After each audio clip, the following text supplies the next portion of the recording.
আজকে এই মূলো দুটো দিয়ে নতুনভাবে একটা পরোটা করব। এর শাকও ছিল, শাকটা রেখে দিয়েছি, ওটা চিংড়ি মাছ দিয়ে ভাজা হবে। আর মূলো দুটো দিয়ে, আর এর মধ্যে আরও কি কি মেশাবো আপনারা দেখেন। মূলোটা ঘেঁষে নিলাম, দেখেন সুন্দর করে ঘেঁষে নিয়েছি, ভালো করে ধুয়ে টুয়ে বেছে টেছে। এই যে একটা জল বেরিয়েছে, এটা আমি ফেলে দেবো। দেখেন কত মূলোর জল থাকে।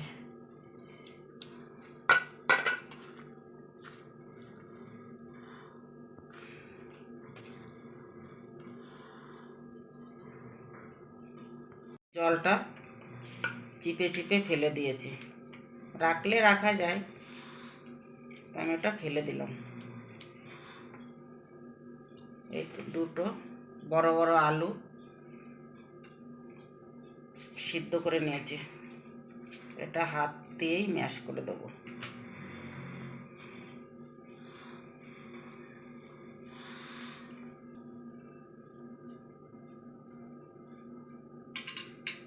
আধা লেবুর রস চিপে দেবো।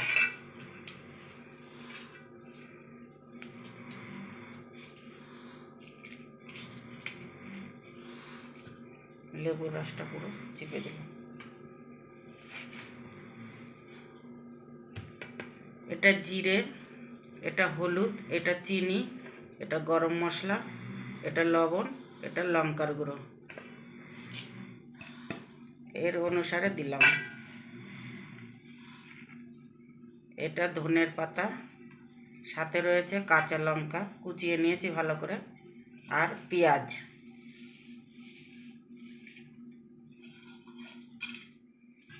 পেঁয়াজ কটাও খুব ঘন ঘন করে কুচি কুচি করে কুচিয়ে নিয়েছি।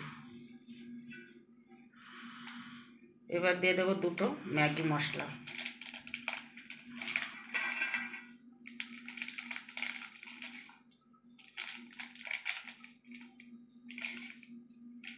দুটো ম্যাগি মশলা দিয়ে দিচ্ছি।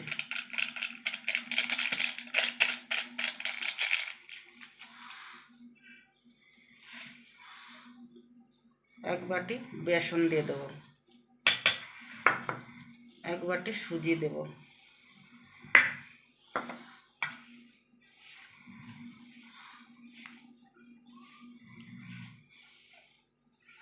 এক বাটি আটা নিয়েছি, অতটা আমি নেব না।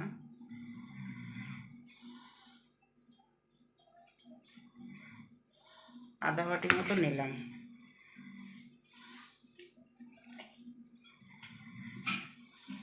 সঙ্গে সাদা তেল দেবো। তেলটা দিলে সুন্দর মোলাম হবে।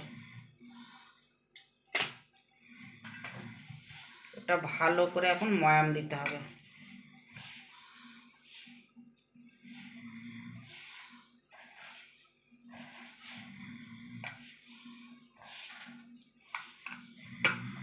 পুরোটা আর কি আমি মিশিয়ে নেব, ময়াম দিয়ে পুরো জিনিসটা সবটা একসঙ্গে মিশিয়ে নেব।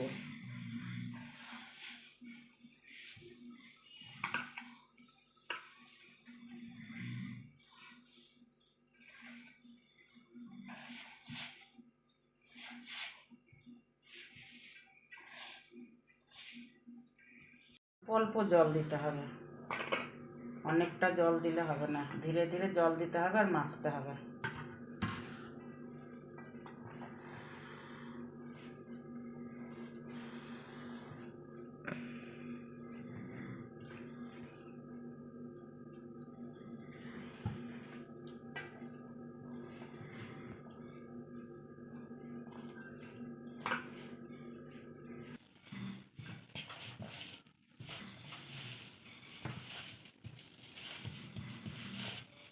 এইভাবে একটা ডো বানালাম, সুন্দর হয়েছে। এখন আমি 10 মিনিটের জন্য রেখে দেবো। এর মধ্যে সুজি দিয়েছি, সুজিটা ফুলে উঠবে, তত সময় আমি একটা বটনার সবজি করব।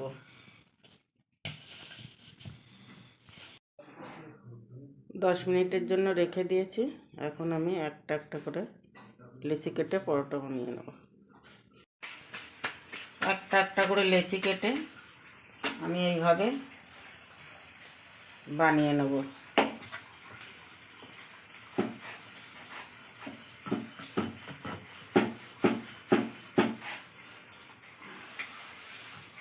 আপনারা তেল দিয়ে বেলতে পারেন, কিন্তু তেল দিয়ে পরোটাটা বড় হবে না, পুরি হলে হয়, পরোটা বড় হয় না।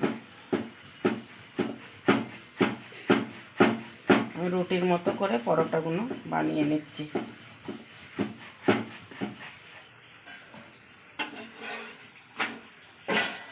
এটায় সাদা তেল দিয়ে দিচ্ছি একটু। আপনারা ঘি চেলে দিতে পারেন, আমাদের ঘি চেলে পেলে অত ভালোবাসে না পরোটাতে, এই জন্য আমরা সাদা তেলটাই বেশি ইউজ করি। এইভাবে লাগিয়ে লাগিয়ে দেবেন।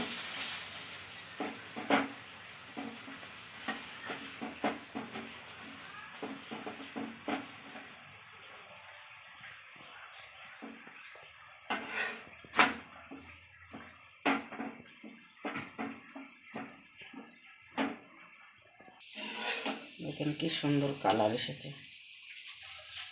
অলরেডি আমি অনেক কটা বানিয়ে নিয়েছি আগে। ছেলেদের ডাব্বা ছিল, একটা ছেলে তো ডাব্বা নিয়ে চলে গেছে, আর একটাও খেয়ে চলে গেল। ওই জন্য অনেক সকালের থেকেই আমার রান্নার কাছে আসতে হয়। আর একটাও আমি এইভাবে বানিয়ে নিচ্ছি। এক পিঠ হয়ে গেলে আর এক পিঠে এই যে সাদা তেলটা দিয়ে দিচ্ছি।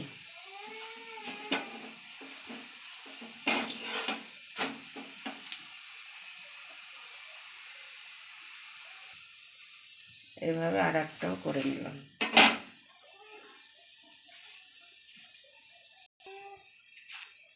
দেখেন কি সুন্দর নরম হয়েছে, একদম হাতের মুঠের মধ্যে চলে গেল, দেখাও যাচ্ছে না, এত সুন্দর নরম হয়েছে। এই দেখেন কীভাবে ছিঁড়ে যাচ্ছে। এটা খেতেও অতটাই টেস্টি হয়েছে। দই দিয়ে খাবো, আমাদের বটনার তরকারিটা একটু দেরি হবে করতে। বটনার তরকারিটা দিয়েই খাবে ছেলেরা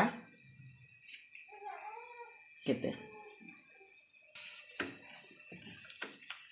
প্রায় 1.5 কেজি মতো আটা বানিয়ে এইভাবে বানাবেন। এইভাবে বানালে রুটিটা একদম নরম হবে, খেতেও সুন্দর হবে। আর আপনারা যার সঙ্গেই খাবেন তার সঙ্গে চাটনি, আচার, সস, দই, বটনা, আমরা তো বটনা চানার তরকারি করব, ওটা দিয়েই খাবো। এভাবে একবার ঘরে ট্রাই করবেন, অবশ্যই ট্রাই করে দেখবেন।